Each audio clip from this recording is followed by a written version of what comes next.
So these are probably like $50 for Gigabyte, and Sapphire also uses them. So Sapphire or Gigabyte, they're probably going to be paying like $50 for these, whereas for the smart power stages, they could be paying twice as much. So it makes sense that they're not going to use the 70 amp smart power stages. So anyway, and that's why basically all of the reference, like the reference RX 5700 XTs have some of the have one of the nicest PCBs, because nobody actually wants to pay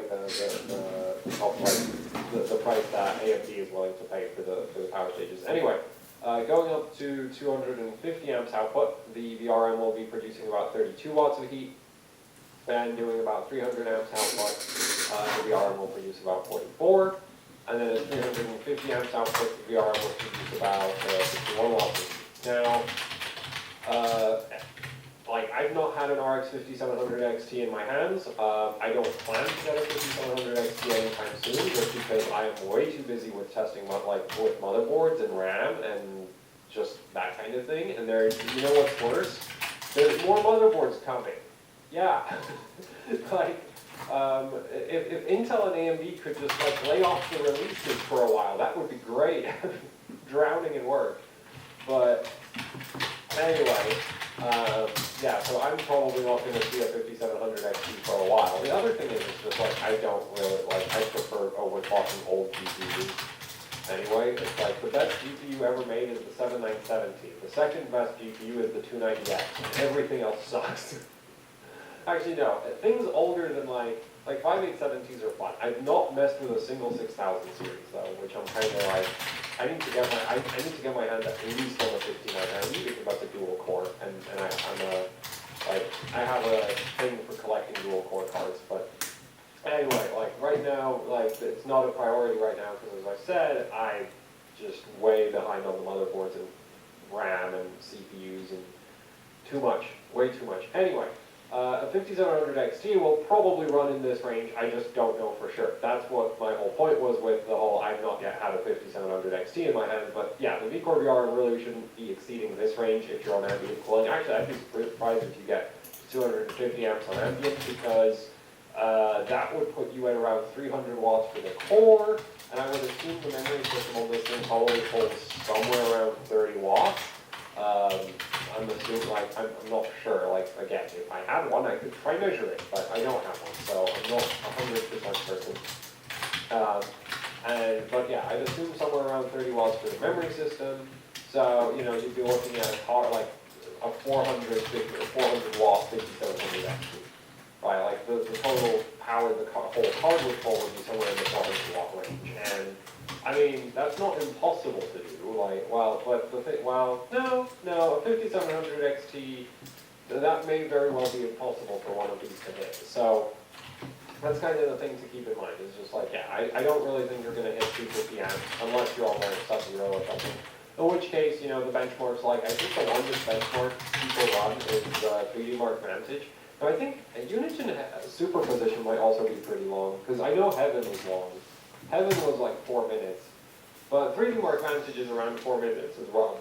And so the point is, the VRM has to not overheat for 4 minutes. 4 minutes is not a very long time in VR, in terms of VR thermal. So, yeah, this honestly should never really be a concern, right? Especially if you're on ambient or if you're on the cooling system of this card, like it has a lot of airflow and a good amount of surface area over the VRM itself. So I really wouldn't be concerned about it. Yeah, you can get higher efficiency with 250 amps output, but the thing is, unlike motherboards, GPUs really do have a huge cooling advantage. Like, motherboard VRMs are in this awkward location where it's a total airflow dead zone, normally, especially if you're running an AIO, there's just no airflow in that area. Whereas on GPUs, I mean, there is a fan pointed straight at the PCB on, you know, basically all GPUs these days. So, yeah, and that just makes it a huge, that's a huge advantage for cooling the VRM. So that's why, you know, GPUs don't necessarily need to be the most efficient, even at the higher current outputs, compared to like motherboards, where it's just like, yeah, if it's not super efficient, then it's going to overheat, because normally there's just nothing to cool it properly there. Anyway, so yeah, this is pretty standard for a 5700 XT PCB, nothing really special there. So I wouldn't worry about it. And this right here is just like where the data sheet stops. That's the only reason why we go up to that value. It's not really a practical value. I don't think you'd ever get a 5700 XT to do that, even if you were on liquid nitrogen, because the thing is with liquid nitrogen, you actually, like for any given voltage, if you're on liquid nitrogen, you're actually going to pull less power. Except like there are exceptions to that where like you can take, well, say NVIDIA GPUs especially, like when you put them on liquid nitrogen, they scale to so much higher voltages, so much higher frequencies that you can very easily take a card that, you know, say on engine flooring around 300 watts to about 600 watts on liquid nitrogen. But it's still not like you're going from, like on ambient you might be pushing 250 amps, and then on liquid nitrogen you actually crank up the voltage really high, so you end up at like say 1.5 volts. So the current increase isn't really as high as you would think it would be. It's not like you double the current draw, you maybe increase it by 50%. So, compared to ambient. Anyway, yeah, that's it for the VRM on this. So really nothing, you know, it's not bad. It's definitely not the worst VRM you can get on a 5700 XT. It's also not the best, right? Like, because again, it's one of the downcosted alternative sort of reference. Well, it's not even like, most of the other cards look like the thing is like, this is the thing that I find interesting with this card. It's just, Gigabyte did use it's still a 7+1 phase configuration for the V-core and the SoC, but a lot of the other cards, when you look at their, when you look at the actual PCB, they just look like the Sapphire Pulse cards. Like literally, I think the ASRock Challenger is the same PCB as the Sapphire Pulse, the Evoke is the same PCB as the actual Ultima. No, Evoke is slightly tweaked, but it's basically the same layout. The Power Color Dual Fan card, again, is like basically the same PCB as the Evoke, as the Pulse. And the XFX thick is also, again, like the same PCB. Now, some of them have like small extensions, like the PCB is a bit longer or shorter or something like that, but capacitor configuration, power stage, like VRM layout, everything is just like, the important stuff is the same, right? But then we have Gigabyte, where also, again, it's very similar in terms of the like same footprint power stages, so you could actually take this and swap in like the 55 amp NCP 302155s. Or, you know, so there's some, like, this isn't that far off from what a lot of the other cards run, but what I find interesting about this card is the actual capacitor configuration. Because if you look at, say, like, the back of the card is where it's most obvious, is we have these, so we have these polymers right there, or at least I assume they're polymers, because if they were tantalum, I would expect this to be a much paler stripe over there, or this yellow. Though generally you don't see, like the yellow, the funny thing about yellow tantalums is that, as far as I know, that's like chemist packaging, and the yellow ones from Canada specifically are like automotive grade and insanely expensive as a result, because, and they don't make sense on a GPU, because you can actually get tantalums with similar performance metrics, similar endurance, much cheaper if you just buy them in the black packaging, which isn't like the automotive grade ones have, I think, higher temperature tolerance, or like, there's something specific about them that is like, yeah, these are for cars versus general use tantalums. So, anyway, these don't look like tantalums, these are almost certainly aluminum polymers. They're actually really kind of like, that's 560 microfarads on there, which is really quite high. Like you don't really, that's kind of the upper limit for this packaging if you're looking at polymers. You can get tantalums in 1,000 microfarads in the same size. Well, they're kind of tall, but still, you can get basically twice this. So yeah, this is kind of interesting because you don't really see this on any of the other cards. Basically, all of the other cards look like this. Right, this is where I need extra layers. Bam. So basically, all of the other cards, you'll actually see something that looks like this. And this is true even for, say, like the Power Color Red Devil PCB, where they, you know, they extend they actually go up to a 10-phase V-core.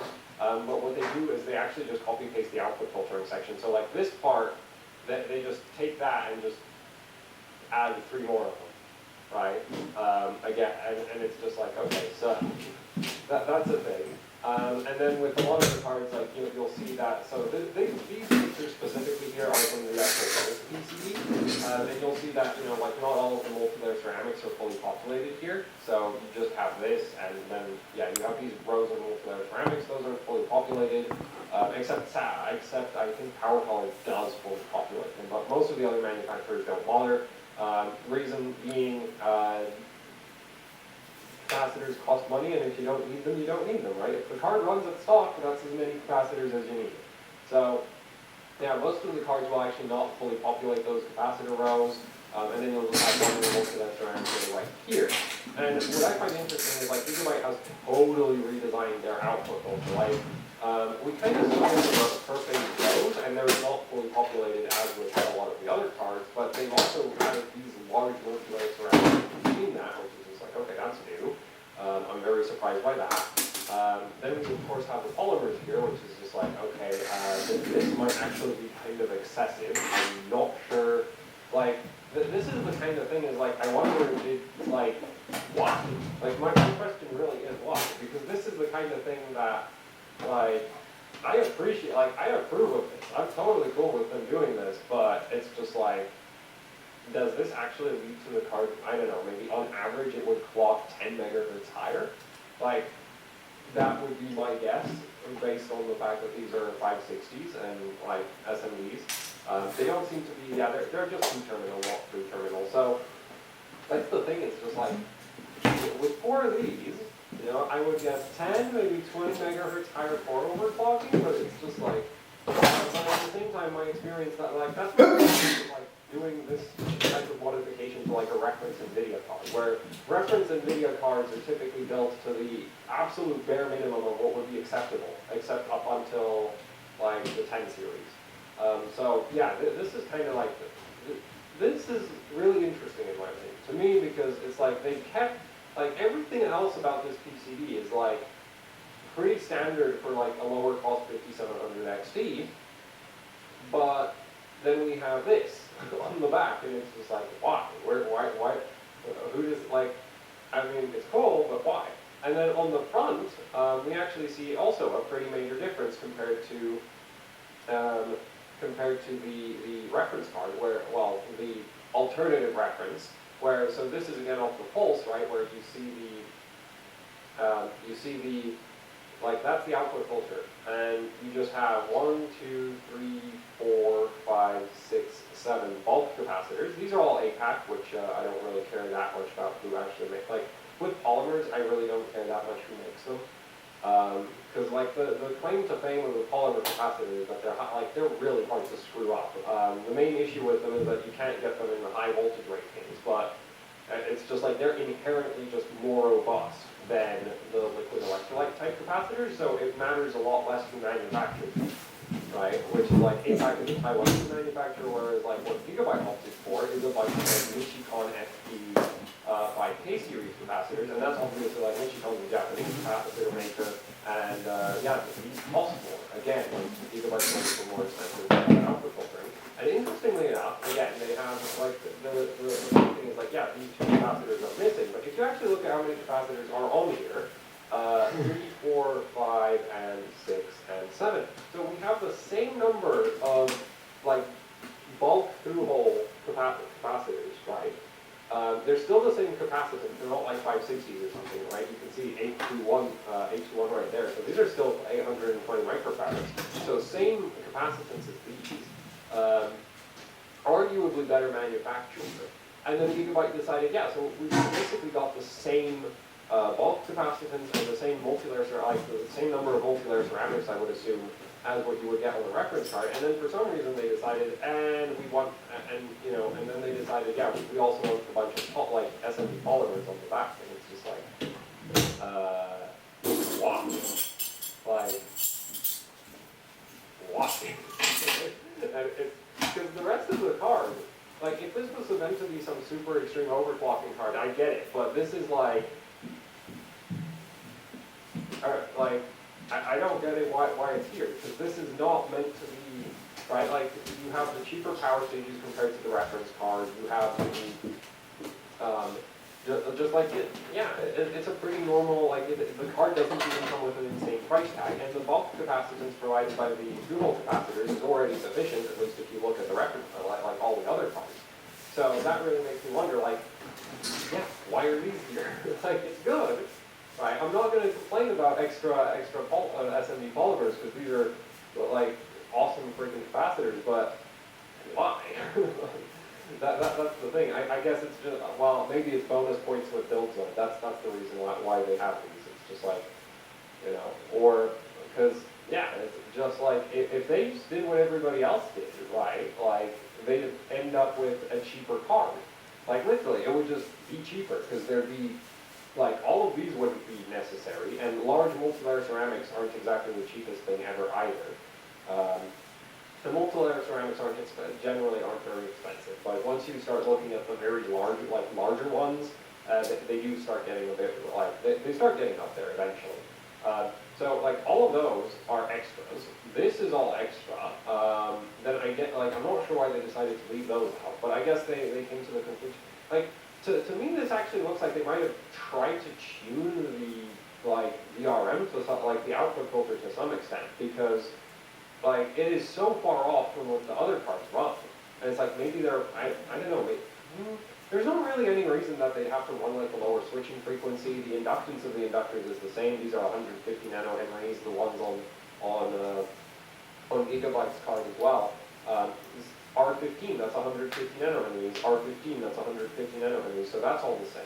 And it's just like, yeah, they redesigned the output, like, heavily redesigned the output filter. So it's just like, I wonder if, like, basically, like, I'd really be interested to see, like, if there's a measurable difference between the, like, if you could measure a difference with an oscilloscope on this card against some of the other cards in terms of, like, transient response, mainly just transient response, because the thing is the ripple is just, like, the ripple is going to be taken care of by basically these capacitors alone.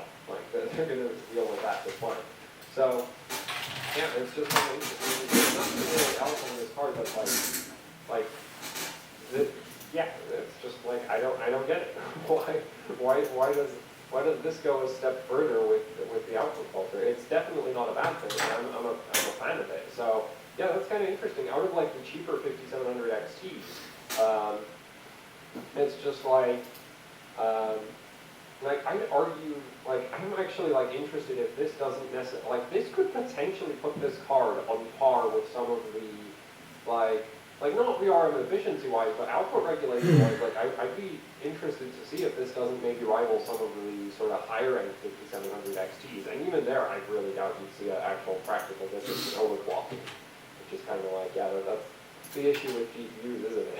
It's just like, so, and generally you'll see like plus minus differences most of the time. So I don't really have high expectations for it, which is why I'm still so surprised that they're bothering.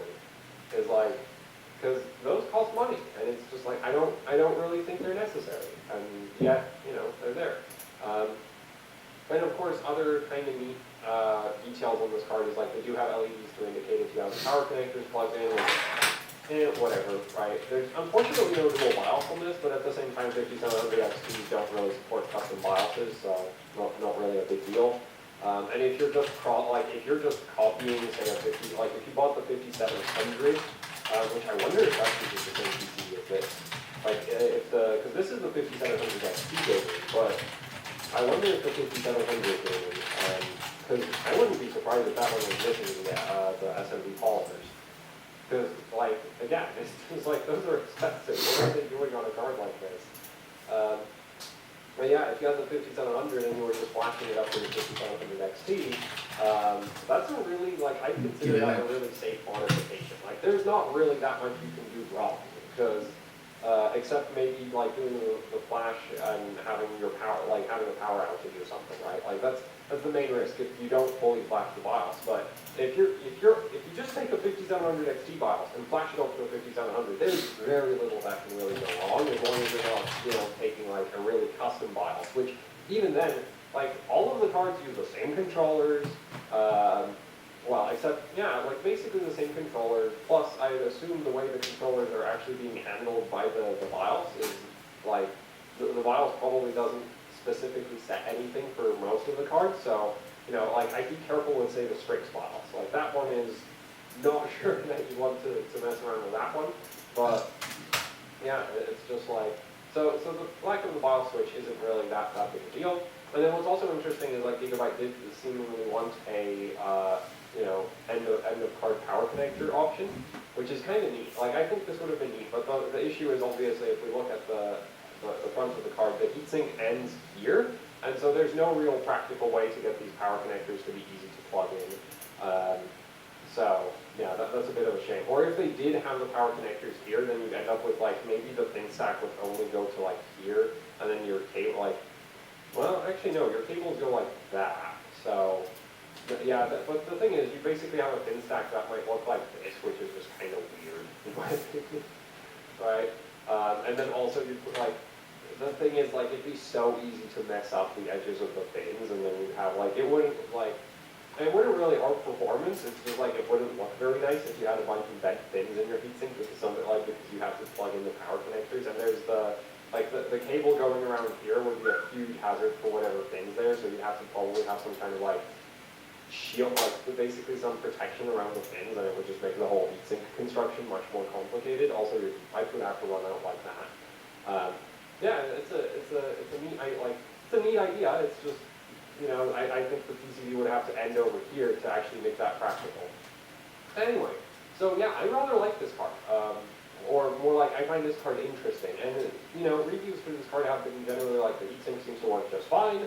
The PCB in terms of the actual power stage selection, you're not looking at anything worse than any of the other, like, the Pulse or the Thick or the Evo or you're not looking at anything worse compared to all of those cards. So, yeah, it's just kind of interesting that Gigabyte seems to have this is Gigabyte not, as far as I know, they're not going to be doing like a higher end version of a 5700 XT, and so it's kind of interesting that they're low cost 3-fan model, which admittedly that's a nice heatsink, but it's not supposed to be a super expensive 5700 XT, and yet they have nicer capacitors than a lot of the other cards at this price point. They have a significantly different output filter, which is just straight up more expensive.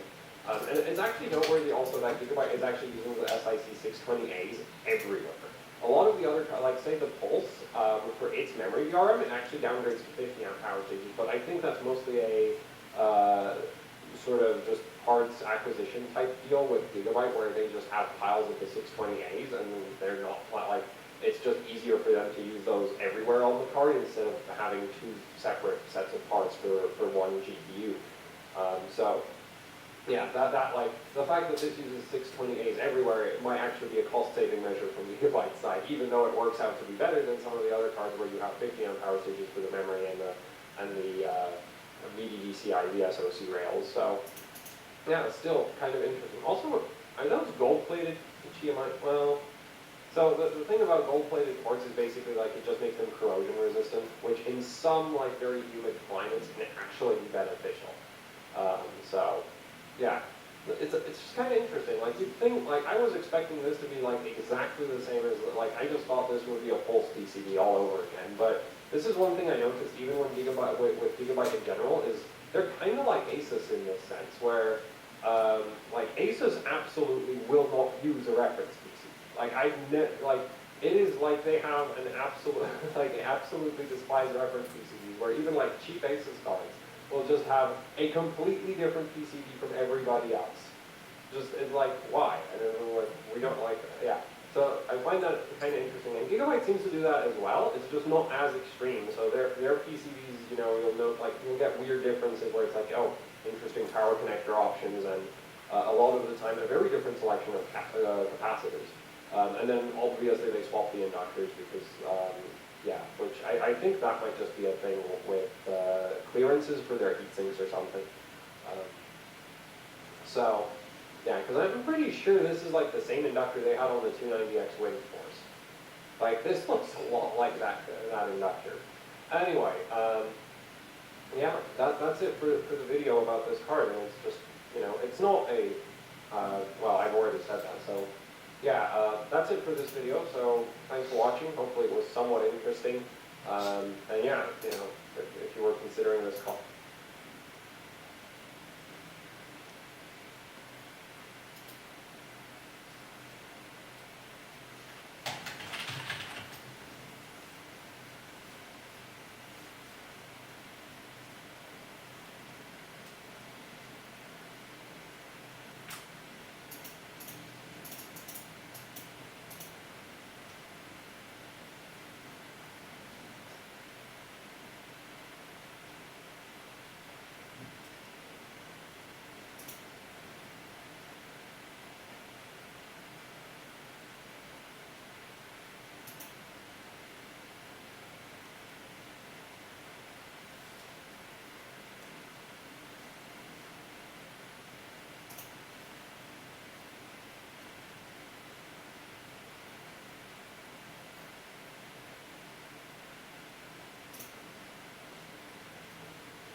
I'm Trey Morton, Chair of the SPEC Application Performance Characterization Group, or SPECAPC.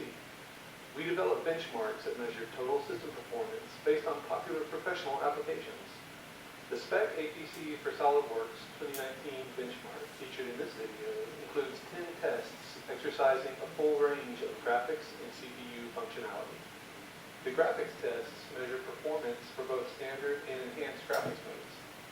The SolidWorks Visualize Renderer is used on select models to measure CPU ray tracing performance. Models used in the benchmark range in size from 392 megabytes to 2.3 gigabytes in memory.